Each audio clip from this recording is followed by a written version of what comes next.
Here they come.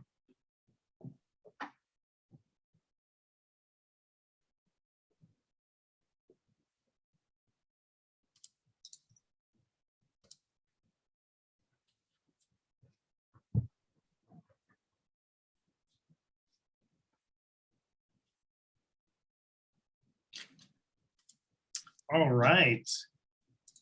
Good afternoon.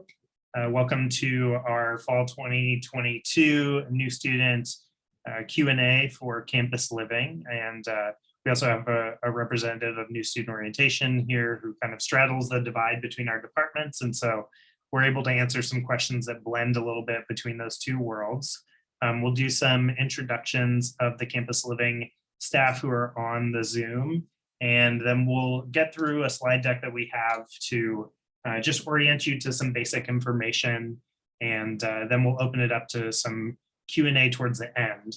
Our goal is to do sort of large group Q&A initially, but if we find that most of the questions are specific to a student's housing situation or accommodations, then what we'll do is we'll put everyone back into the waiting room who wants to have kind of that individual time. We'll keep track of an order to bring people out of the waiting room and chat with them while we have time to get into any specific circumstances that we need to chat about. So with that, I'll introduce myself.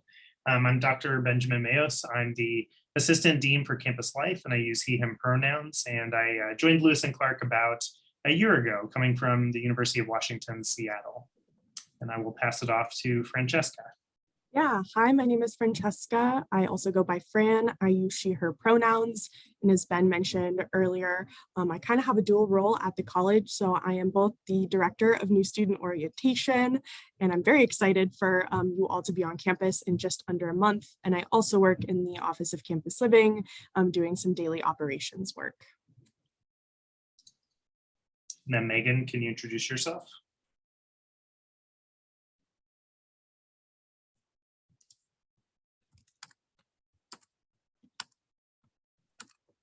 Megan may be away from their desk. So Megan Doran is our administrative coordinator and is also on the Zoom today. And Francesca is going to record the session up until the point where we're answering questions that are specific to a student's situation, so it can be viewed on the Campus Living website. So with that, we're going to start by reviewing sort of a timeline of what is to come, and Francesca is going to take it away. Yeah, so today is July 25th. You are all here with us at our Q&A session. And later today is actually when we will be emailing all of our students with their housing assignments, as well as a lot of other information pertaining to your arrival on campus, renting a mini fridge, and other things you should know before the start of the academic year. Some of you might be signed up for a new student trip, and hopefully you've begun to kind of consider some of your packing needs for those new student trips. But we expect students to arrive to campus to depart for their new student trip between the 16th and 19th of August. Your arrival date will really depend on which NST you are participating in. Just a quick note, it's one of our most common questions related to NSTs. You won't be able to move into your residence hall room between the 16th and the 19th of August. Instead, College Outdoors will assist with storing your items during your trip, and then you'll be able to access them post-trip and then move into your room on August 23rd. For the rest of you new students who are not participating on a new student trip, we'll be expecting you to move in during NSO move-in day, which is the following day, Wednesday, August 24th. And then just a small shout out to any of you who might be student athletes. Some of you might be in early arrival groups. And so the 16th through the 19th or the 23rd and 24th don't pertain to you. If you're part of those early arrival groups, you'll be receiving some specific information from that coach or faculty member who's facilitating that early arrival group. NSO will last 5 days and you will spring into your fall semester.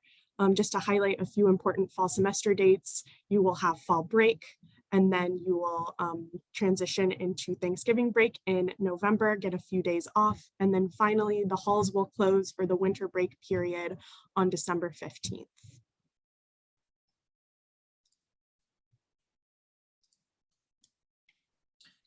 So as Francesca said, room assignments are going to be coming out this afternoon for all of our new students, both transfers and first year students. And we wanted to make sure that we are placing those assignments in context as much as possible. So this year we're going into a bit of a perfect storm with very healthy enrollment 2 years in a row. And the campus is making an investment in a facility renovation that is going to have a building offline mid-year.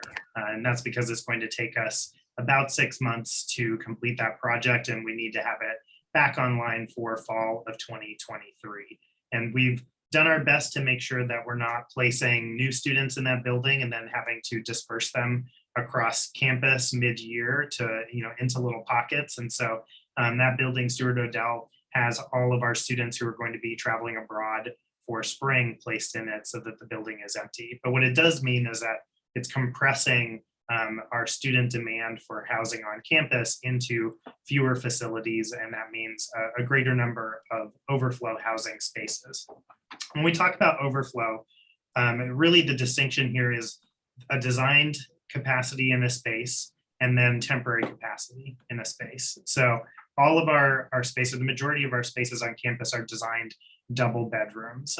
They meet all the code requirements and square footage to have an additional occupant, but we look forward to the future of being able to go back to as designed capacity. So some of the flavors that we have for this upcoming year are double rooms that will be used as triple rooms. We have a very small number of large single rooms that will be used as double rooms. And we have some very large triple rooms, design triples, that will be used as quads.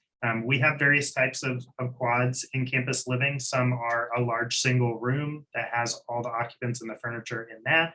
Some are a study room with an adjacent sleeping room. And so the sleeping room usually just has beds in it. A lot of our overflow means that we have lofted beds, either two that are bunked on top of each other or one that's lofted with a desk underneath it. So there's many different room dimensions and layouts. And so it is very difficult for us to provide a specific picture or specific furniture layout for a room because they really do vary. Some of them have interesting angles and features, and others are a slightly larger or skinnier rectangle. So we'll do our best to make sure that everyone has a general sense of what the furniture configuration is in their room. But every student who's in one of our overflow spaces should be receiving a full complement of furniture, which would include a bed and mattress, a desk and a desk chair, and an armoire, and some sort of stackable drawers. We have a few exceptions to that. We have some spaces on campus this year that are typically a lounge space, but they'll be used as a temporary quad or temporary triple this year. And some of those lounges have honestly a ridiculous amount of cabinetry in them. And so in those spaces, we've not wanted to oversaturate the room with furniture. And so we are giving, less stackable drawers in a space like that. But we are making sure that students have adequate furniture. We've been moving hundreds of pieces of furniture over the last couple of weeks to prepare for this. And then Fran, you're going to talk about roommate assignments. Yes, when it comes to roommate assignments, this process works in a few different ways depending on some different factors that influence different students. So when it comes to an OSA accommodation, we start by placing those students into rooms that meet their accommodation needs. Obviously, if you have a single room accommodation, you are not assigned a roommate. From there, we move forward with booking students into their living learning communities. And if possible, we do try and keep students in their predetermined roommate group, which happened on the portal during that application process. If you're in an LLC, the chances are very high that you are living with someone who you requested, unless you are in the VAPA Visual and Performing Arts Living Learning community. That community is just a bit too popular for us to be able to pull in requested roommates. And in that process, we let students know who were approved for VAPA Living Learning communities that they wouldn't be able to pull in their roommates. So instead, we place those new students with other students, other new students who are living in VAPA. For the rest of everyone else, we move forward with placing students with their requested roommates or pairing students together with other students who meet criteria based off of their housing profile and the way that they choose to live and learn in the room space, as well as some of the gender identity information that we collected on the housing application. From there, once we've made these pairings, we go down the list and we do a bit of randomization in terms of how we plug students in. As Ben was just mentioning before, we do have some capacity restraints or just simply not enough double rooms to place every single group of students into doubles, but we certainly do our best to place students who prefer quads into quad spaces. Some people even preferenced an overflow room, so we would place students into those overflow room spaces. But as far as the roommate assignment process goes, we either worked based off of what you described in the portal, and if you didn't select a roommate, we then went in and did some roommate matching on your behalf. At this point in time, all of our new students are assigned with a roommate, unless of course they do have that single accommodation. So you'll be learning more about that roommate and their name and their email address, so you can reach out and start to connect with them if you didn't already know who your roommate was via the portal self-selection feature.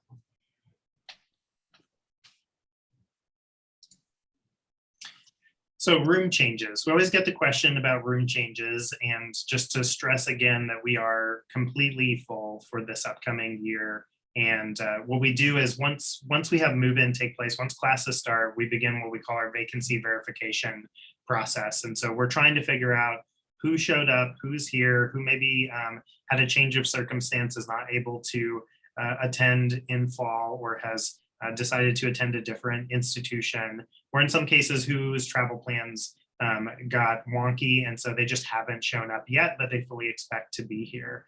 Once we have a sense of where we have vacancies, that really helps us understand the landscape of what's possible and not possible. What is, again, sort of new for us this year is with this mid-year renovation, we still have around 35 students who will be returning from being abroad in the fall, who are awaiting room placements for spring. And so there will be vacancies that we identify that we need to keep vacant for those returning students who are coming back from their experience abroad.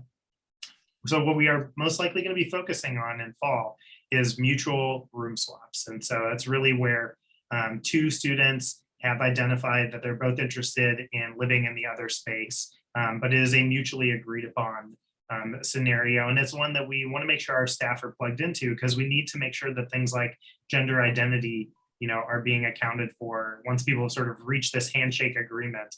And Fran can speak more to the timeline of that. Yeah, definitely. You'll receive more information later today that links to the portion of our website that lays out this timeline for any type of mutual room swap. But essentially, when you get to campus, you'll start by meeting your roommate, filling out some roommate agreements. This is a very standard practice for anyone moving into a residence hall. And then we let you stay in your residence hall until the 26th of September. There's some adjustment that happens when you come to college. It can be a stressful time. So we want to give everyone a few weeks to settle in and take a moment in their space. We recognize that some room swap requests will come up. So for this coming fall, our timeline will allow students who have a mutual request to go to their resident advisor, that student staff member who lives in their hall. Sorry about that. The students will be able to go to their resident advisor and discuss the needs that they might be facing in regards to a room swap. And if you become approved for a mutual room change by your RA and your AD, who's a professional staff member, then myself or someone else in the office will move forward with making that assignment change. Notably, we are also going to cut off and have an end date by which we will be accepting requests, which will be November 16th. This is about 1 week before that Thanksgiving break timeline. And once we return from Thanksgiving break, being on the semester system, things move really quickly, and there's only about 2 weeks left of class. So we do try and stop any changes or swaps happening around the last 3 weeks of the semester.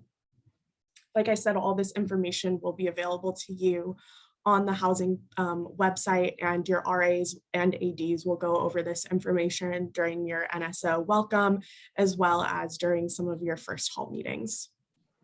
Yeah, and very important not to sort of facilitate your own room changes. That ends up creating a lot of additional work and tracking for campus living, and there are charges associated with that sort of process as people are handing keys, back and forth to each other. So best to work with us, go through the process, and especially, if students have found willing folks to switch, and that's going to arrive at a better roommate arrangement for multiple parties, we want to be supportive of that. And so we just look for people to communicate with us clearly about it.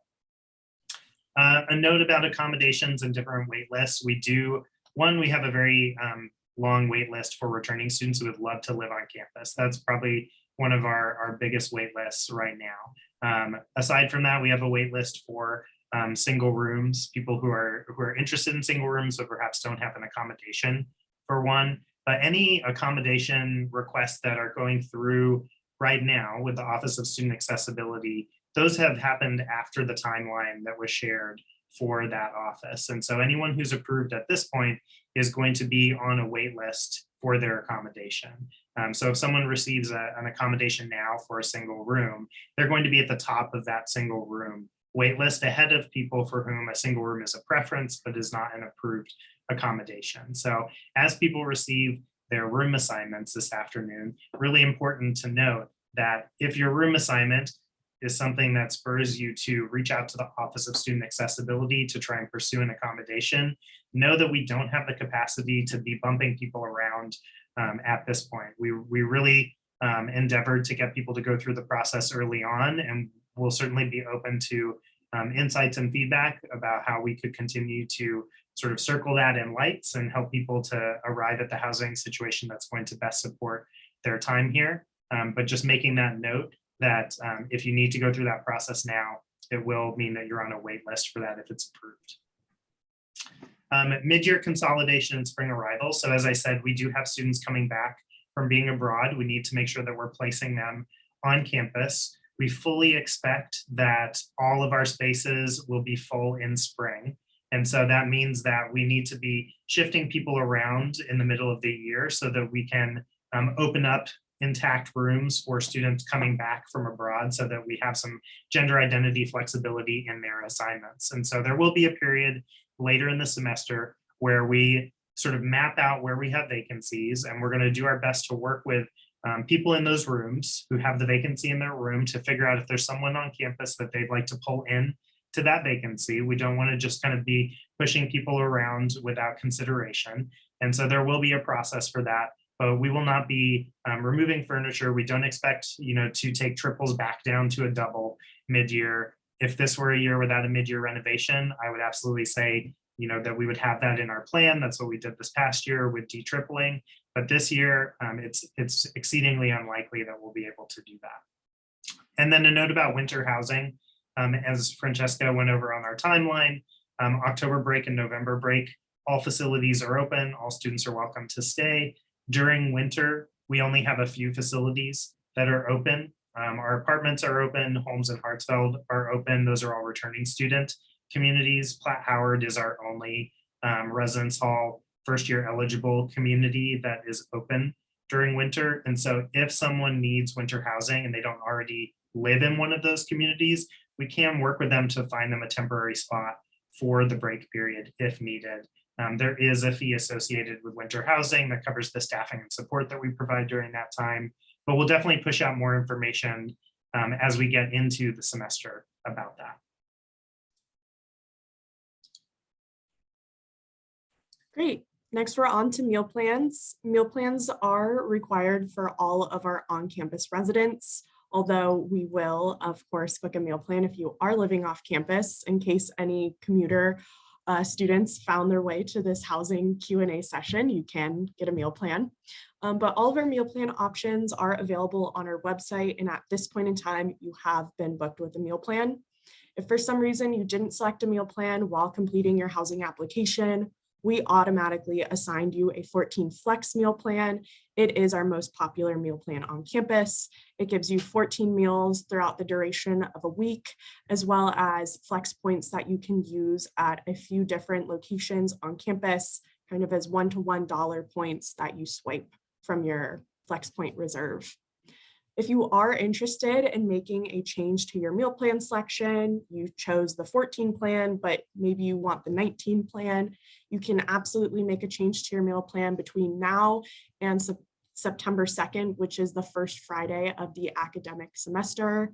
To change your meal plan, you will log on to the housing portal and you'll see a button that says add or change meal plan. And from there, you can view your current plan or change it to a new plan. And it takes about 24 to 48 hours for that to get updated onto your student account. If you paid for a more expensive meal plan and you choose a slightly less expensive meal plan, you'll see that cost reflected in your student account portal. And I see really quickly that someone asked just about the meals.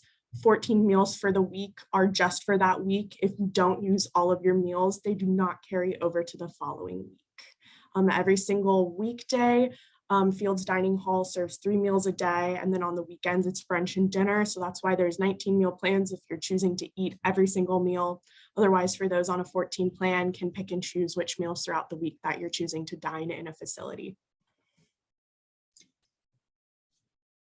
We also have a coffee shop over on the academic side of campus called Dovecote, and a location called the Trail Room in Lower Templeton. And both of those will have what are called meal equivalencies. So you can use one of those 14 meal swipes at one of those locations to receive essentially like a combination meal of items. So you aren't just using flex dollars or credit card at those locations as well. So they'll post more information about what meal equivalencies are offered and the timing of those things once the year gets going. And you are welcome to purchase more flex points at any time. If you run through them really quickly, you can purchase them directly with Bon Appetit or come into the campus living office and we'll help you out. And if you took a tour of our campus, you likely were walked past Maggie's Cafe, which is one of our apartment areas on the residential side of campus. And Maggie's will not be open come fall 2022. The services there will be shifting into the new renovated Trail Room in Templeton, which will have a brand new coffee bar and a small market as well for some basic groceries. So just an update for those who may have toured our campus.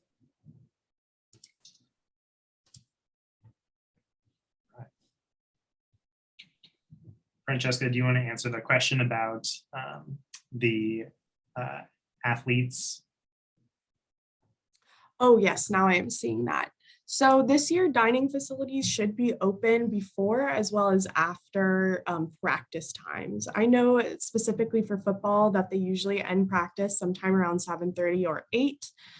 This year, places like the Trail Room will be open for later evening dining options. And so your meal plan will still be valid to use in those different locations for dinner. So even if you have a 19 plan, but a schedule that might not be traditional in terms of being able to eat at 5 p.m. for dinner, you'll still be able to use all of your meal equivalencies on campus so that you're not going hungry. Yeah.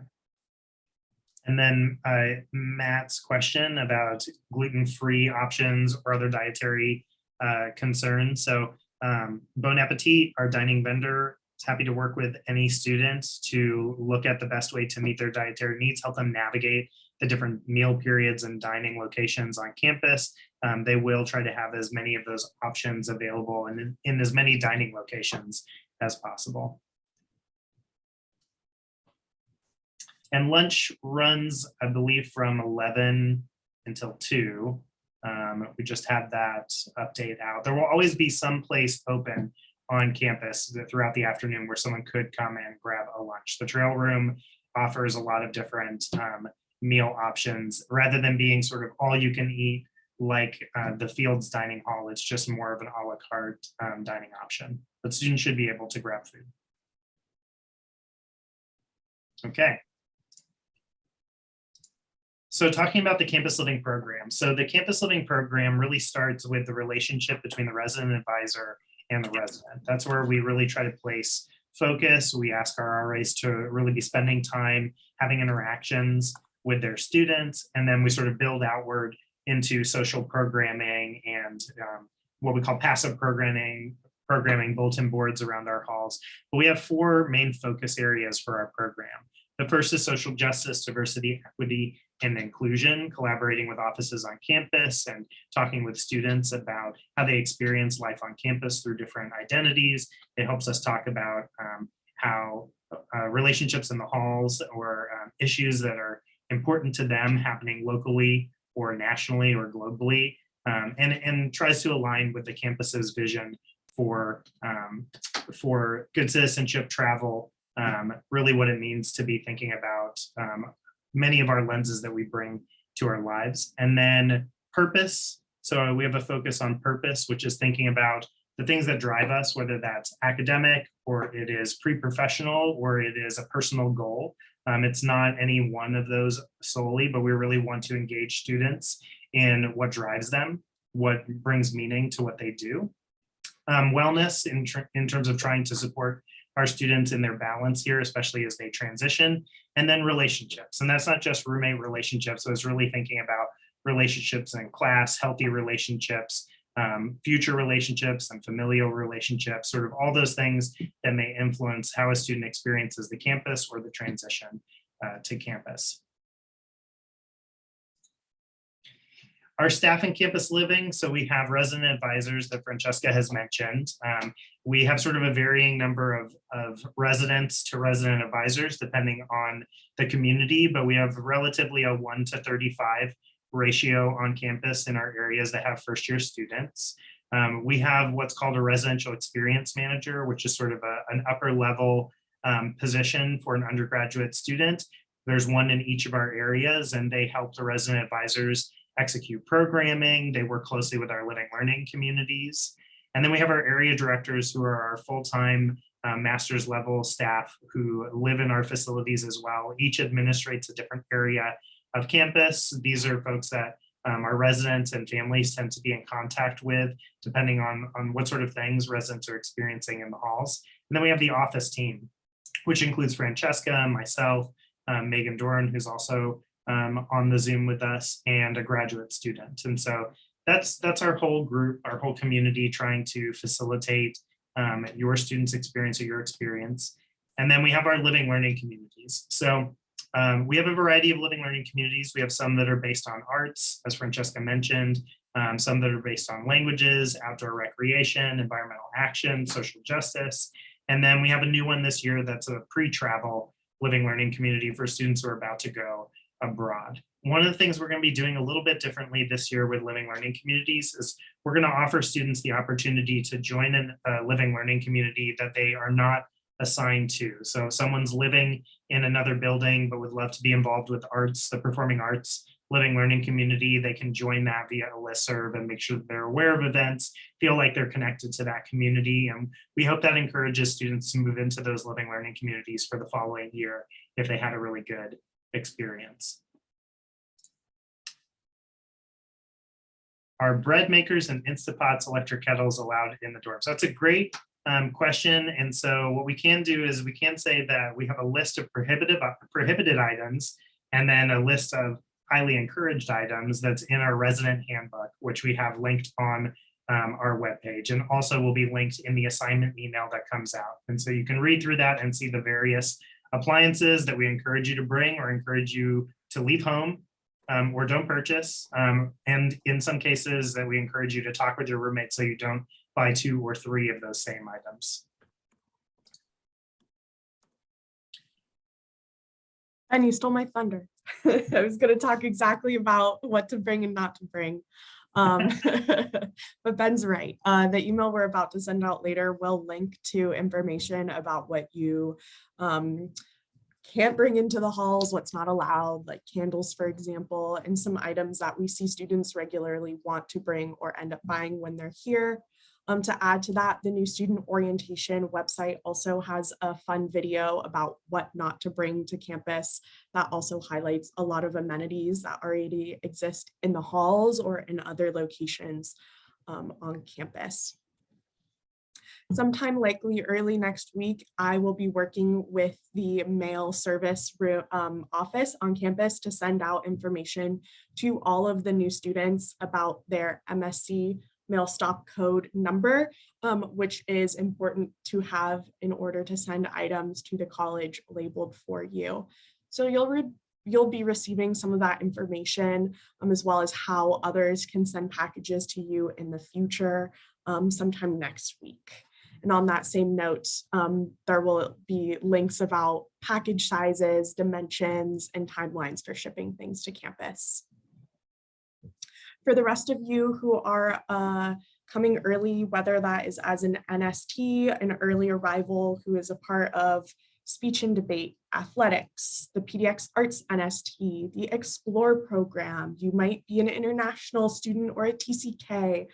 There's quite a few reasons why students will be arriving early to campus. And so my suggestion to you is to keep an eye on your email for any updates that might be coming from the person facilitating your early arrival group. Each early arrival has a slightly different day based off of their programming and a slightly different timeline for when they're expecting the participants for their early arrival group to get onto campus. Your early arrival facilitator will be the person with your keys unless they state otherwise that your keys are here in the campus living office, and they'll actually be the people who disperse the campus living keys to you on that early arrival day when you get to campus. When you get to campus, you'll also do some other new student tasks like creating your ID card, but from there on out, you'll be able to move into your room unless you are, of course, those students. There's about 320 of you who will be going on an NST that is not campus-based and departs between the 16th and the 19th. Did I hit everything? I think so. We do get a handful of requests for early arrival from students who are not part of one of these programs or groups, and we do review those on a case-by-case basis to understand what circumstances are driving that early arrival. That will also be mentioned and linked in the assignment email, so you can look for that. There's a question in the chat about fans. All of our facilities were built at different times. Their windows look slightly different. Some crank out, some raise up. Nearly all have some sort of a screen in them. And so in-window fans are sometimes harder to work with, typically speaking. And so clip-on fans are helpful. Tower fans that don't take up much floor space are a good option as well. I would say anything that sort of does the pivoting, oscillating it's a good feature to have. We do heavily encourage students to bring those things. Once you're arriving, we'll be sort of later in the heat. Right now, I'm praying that this is sort of like the hottest we're going to have this summer, but it doesn't hurt to have a fan. Ben is new to Portland. I would recommend a fan. It can get a little, it's still a little warm in August. I'm also pretty picky about the heat, but a box fan or something that can clip onto the side of your bed for the evenings will be really nice. Yeah.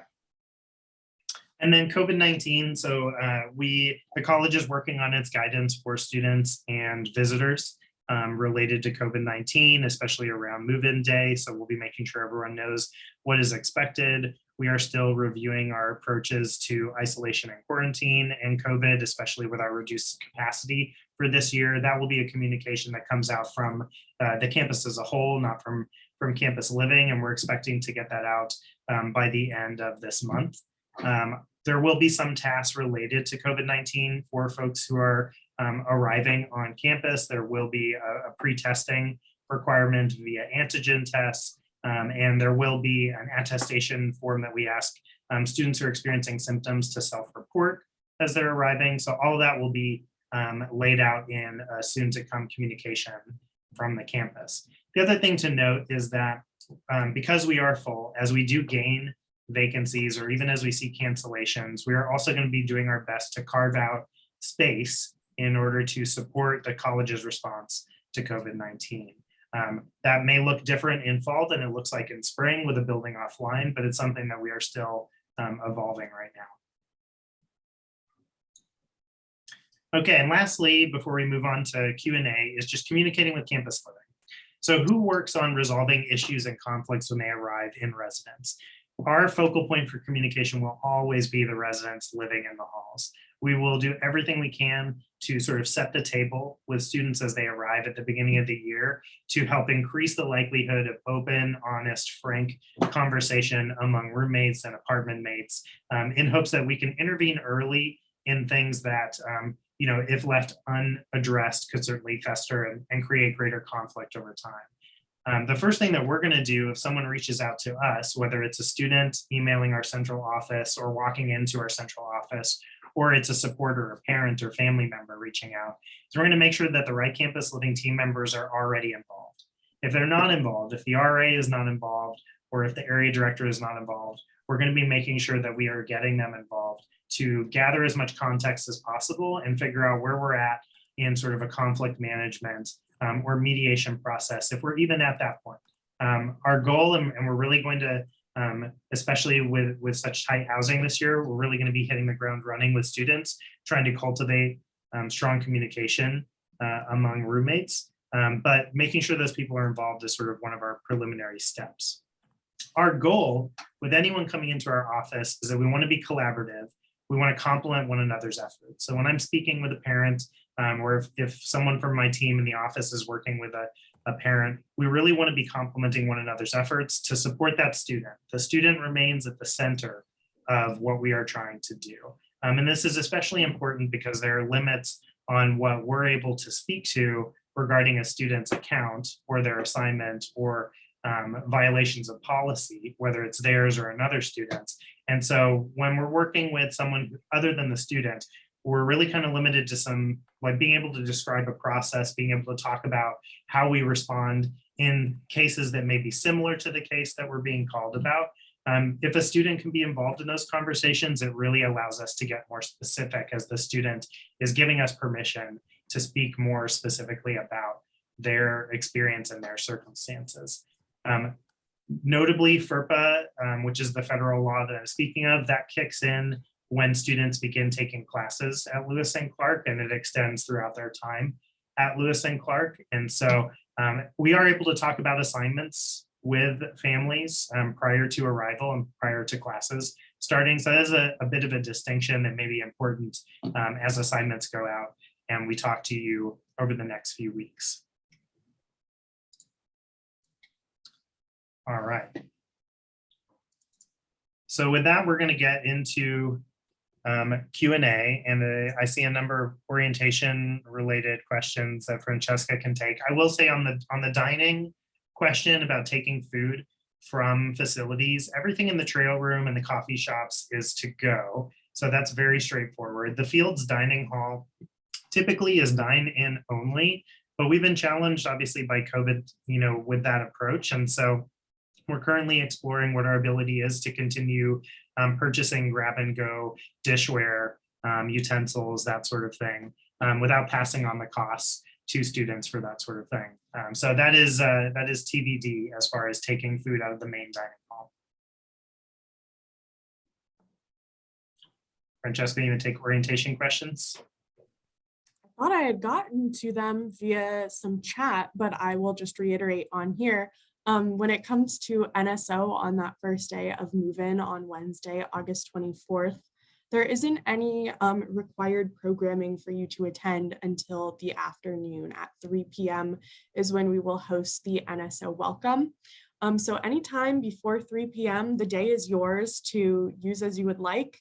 We find that a lot of students arrive on campus between 8 a.m. and around 11 a.m. Just depends on how much of an early riser you are. But throughout the day, people are moving in, and then we have a few different things and sessions happening on campus. We have some programming just for parents and family members. We offer campus tours, open office hours with different departments on campus. And there's a few other things that will be going on. But it's your time to just settle into the space until we do have that NSO programming starting at 3 p.m. And from that time forward, you will be in that orientation mode with a mixture of required programming, fun social programming, and then of course some rest time.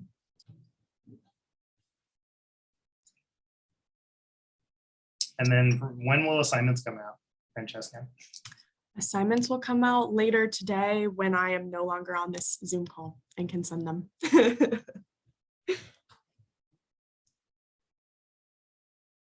And we have a question about the PDX arts trip. I don't have more details about that, but maybe you do. Okay, someone asks about the PDX arts trip and they are coming with their belongings. If you are back in the residence hall on the 23rd and your family members aren't in the area, there shouldn't be any issue with them dropping some items off or meeting up with them in the evening. I don't believe that you'll have any type of required NST program in that evening of the 23rd. They recognize you're pretty tired after potentially a week outside in the outdoors. So yeah, your parents are welcome to visit now that we don't have certain COVID restrictions that would permit them from entering into the halls. There's a question in the chat about parking on campus during move-in. Parking is a pretty open affair on move-in day, and so you're able to park in any open stall during that time as long as it doesn't have any special designation or signage. Some of those spaces are much more proximate to our buildings than others are, but it is very sort of what's available as you drive into the campus for move-in. I will also make a note on that sort of move-in logistics piece that if you have a cart or sort of folding wagon or something like that, that can help you with moving items, that's definitely helpful, but also we are a campus full of stairs. And so those items will only get you so far before you need to be navigating different ramps and things like that. We're a beautiful, but definitely hilly campus.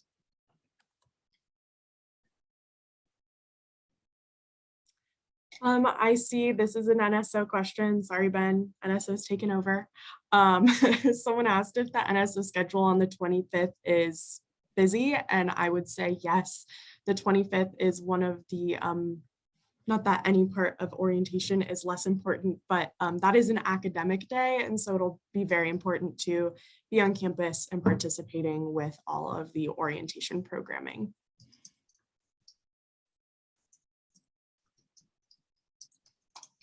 I see Kate also had a question about NST arrival, drop off, and other things like that. I believe that the protocol for students departing on an NST is actually to go to the grad campus, which is just a few gates up from the main undergraduate campus entrances. But all information about new student trips, arrivals, and belongings will come from College Outdoors. And I'm sure that once August 1 hits, they'll start communicating a lot with arrival plans and other information you'll need to know about making your way to campus. Parents are welcome to return to campus. There's not like a, we're not literally going to close the campus to parents at a certain time. There is a point in the NSO program that is focused on the students. I think Francesca probably speak more specifically about that, but parents are welcome at Lewis and Clark, just broadly speaking. As far as the parent programming goes, we will be offering 1 day of parents programming on Wednesday, August 24th. There will be a few different events throughout the day specific for parents and family members. And at the end of the evening, after picnicking with students, we will have parents and students say goodbye to each other and then invite parents to attend Tissues and Toasts, which is a lovely reception that the Office of Advancement puts on. And then we tend to see parents leave campus after that. And usually they do depart from Portland, but some parents decide to stay in the area and just enjoy the lovely August Portland weather.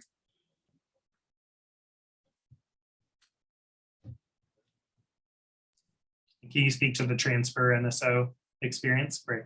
Yeah, of course. When it comes to transfers participating in new student orientation, the days will look more or less the same for transfer students. There are a few differences, and mainly they regard to the advising model and the academic day. So during the academic day, we have transfer students meet with their advisors first. They have a slightly different timeline for making registration changes so that they can get in ahead of incoming first-year students.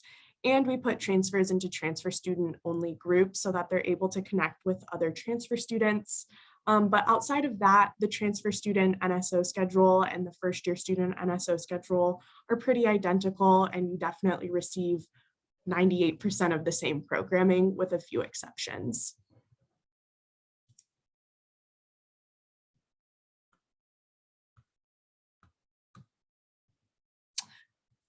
This Zoom session will be recorded. We're recording right now, and we will post it to the Campus Living website probably sometime tomorrow, Wednesday at the latest.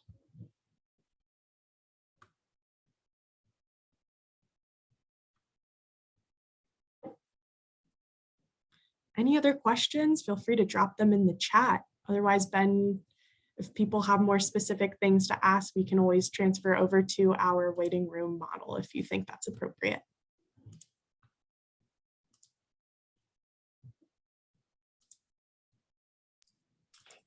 Okay, so there's a question about what's available in the kitchens. Most of our community kitchens include a microwave, an oven, and many also have a large full-size refrigerator in them. Also, many have cabinet space. We do ask students, if you're going to place items in those common areas, keep in mind that you are taking risks with leaving things out. Also, we do ask you to remember the food that you've placed in refrigerators and things like that. It becomes quite a heavy lift for our custodial team and the campus living team at the end of a term when we're having to sort through expired food and leftovers and things like that. But they are pretty full kitchens. We don't provide a whole bunch of pots, pans, and dishes. Some buildings have those for checking out and cooking, but we do encourage students to bring items for their own cooking and comfort. And then some of our buildings also do have a toaster in the common area kitchens as well. It's not universal, so it's not something that I want to promise. Each building has sort of invested funds in things like that.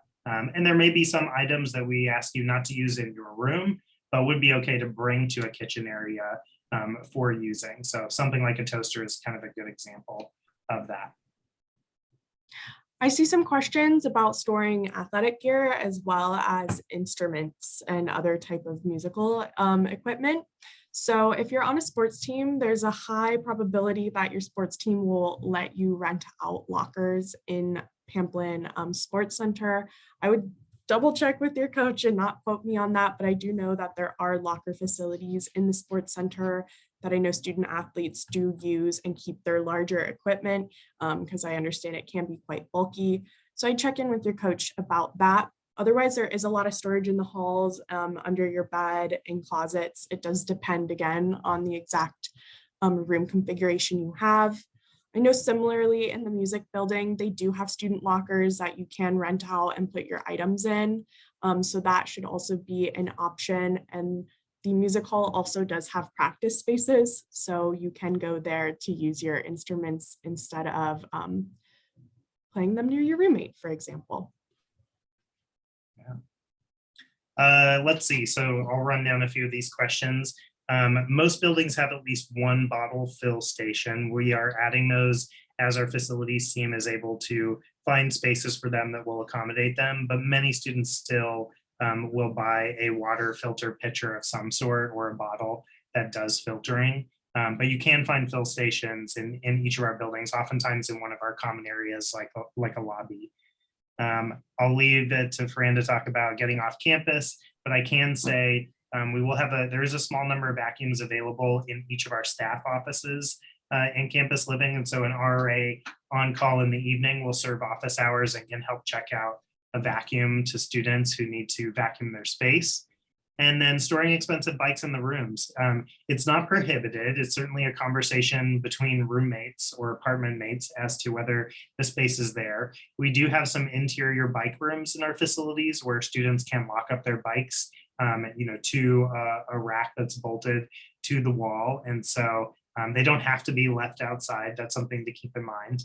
And then on the laundry front, we do have high efficiency machines. They are provided to us by a laundry vendor, but the cost of laundry is incorporated into the housing cost. It's on students to provide their own detergent and dryer sheets, but they can use the washer as many times as they would like to. They're not going to rack up additional costs for that. And we should have a new app in place this year that allows students to see what availability of laundry machines across campus looks like and get reminders when their load is done. On the topic of transportation and getting off of campus, it is definitely possible to get off campus without a car. Cars are actually not allowed for any new student to have unless they have a housing accommodation. So just keep that in mind. There isn't going to be any other first years with cars as well, but there are a few ways that you can get off campus. The first and most popular way is to use the PIO Express. It is the college's free shuttle. It does have a few different routes that it takes, but notably it does depart from campus on a loop that goes to a nearby grocery store called Fred Meyer. They're very popular in Oregon, that you can buy food and snacks, and they also have a pharmacy in case you need to fill any prescription medications. That PIO shuttle also on its loop will drop students off in downtown Portland. And this past year, they also had a route that went over the Selwood Bridge into Southeast Portland. So students can also use that just to, get off campus and have some fun.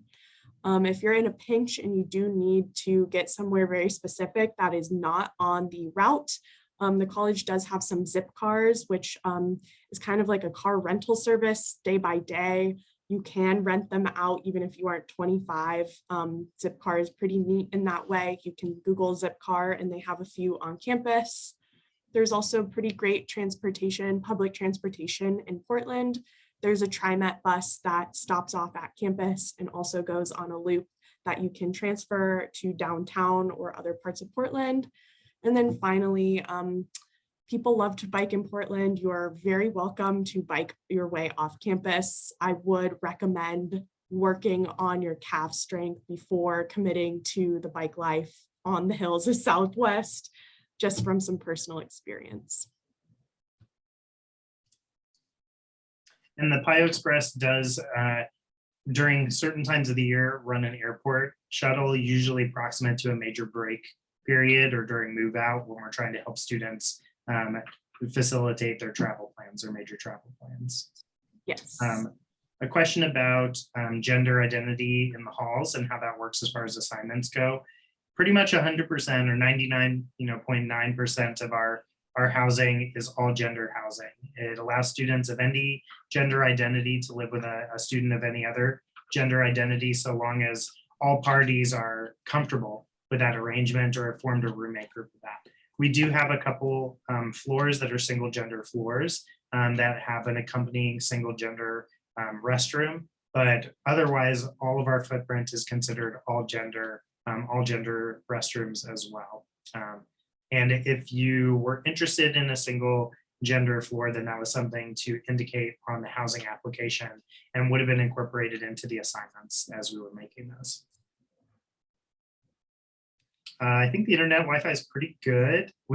We had all new wireless access points installed in all of the halls last summer. So it is a relatively new internet backbone across campus.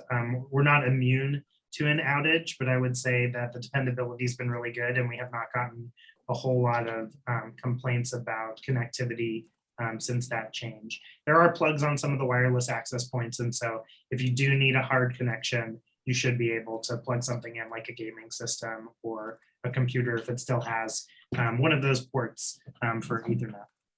And Fran, I don't know if you know from a mail and packages perspective about the prescriptions question. Yeah, I was just typing that one out. I believe that you should be able to definitely get things sent to campus. There are there is the option to pick things up from the mail service every day, although Sundays, sometimes there isn't any mail service. So I would just take that into account with any more, if you really need this prescription, you should plan ahead. But otherwise, coming from out of state myself, I just had my prescriptions transferred to the local Fred Meyer, and I would take the PIO shuttle to pick them up, and it was pretty easy. If for some reason they can't fulfill your prescription, there's a CVS and a few other locations downtown that you can also easily get to with the PIO. But I know other people who I believe got their prescriptions in the mail without any issues.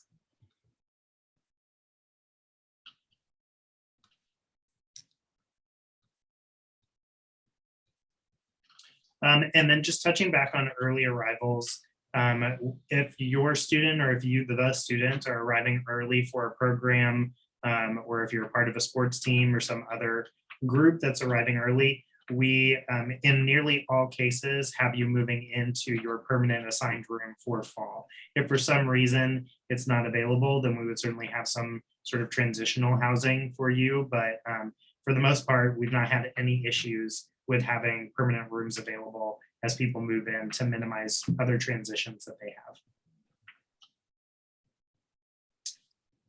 And then the question about, are there wireless access points in each room? Yes, there are just about in every bedroom a wireless access point. Someone had a question about showers and restrooms. I know Ben just touched upon the gender inclusive housing policy for campus. As Ben mentioned, everywhere that isn't on a single gender floor is an all gendered restroom. It does depend on which exact residence hall you're in, will have some influence on the shower situation. But more times than not, showers / restrooms have a communal sink area and then a section of the restroom that's stalls for showers. These stalls have a lock mechanism, a small little area where you can derobe, and then another shower curtain in front of the shower area.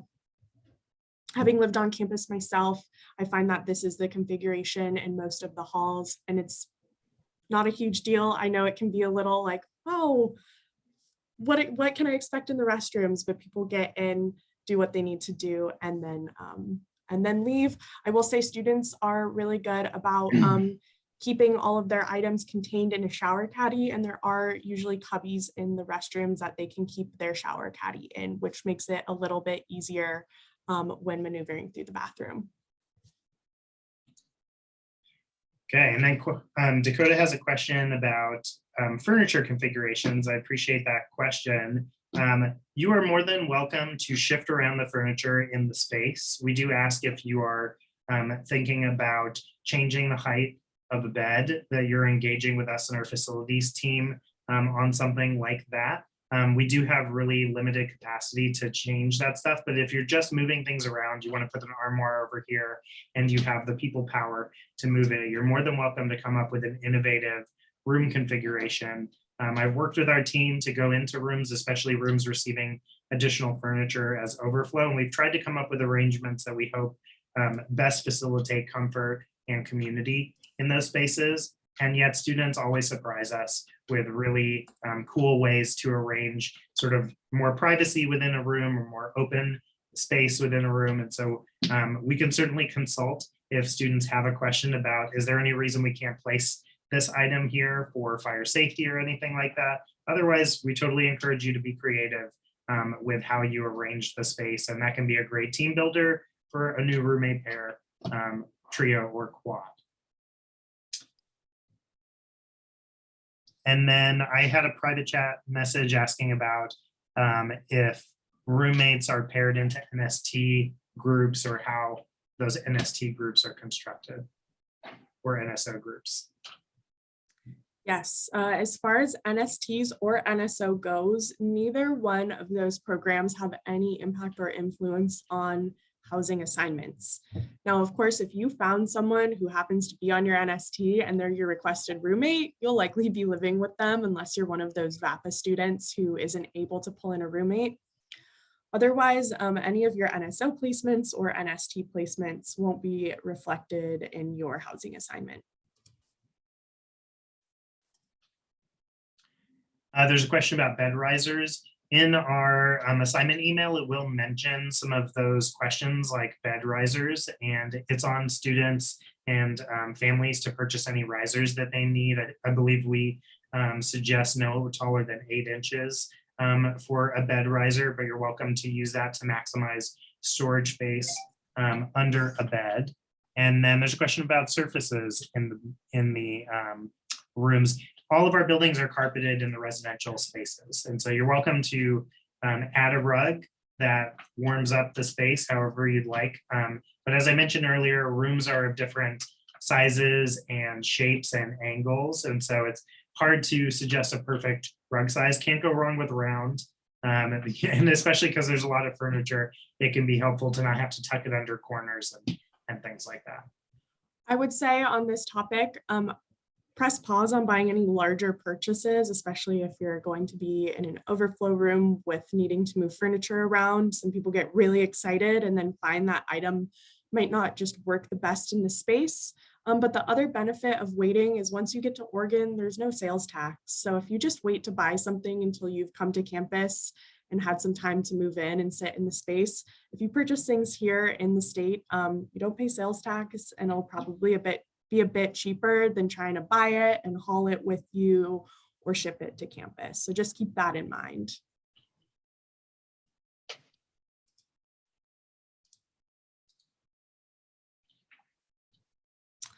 As far as packages and letters, I never had any issues. The main thing I saw is that when my mom tried to send me letters from California, they took a long time to come up. But I don't think that was specific to the mail service. I think that was more on the United States Postal Service.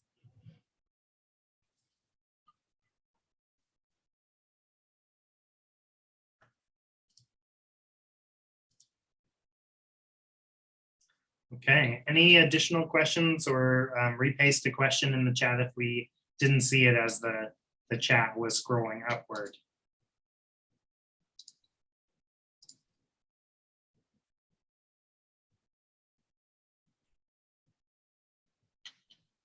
Okay, well, with that, we are at time.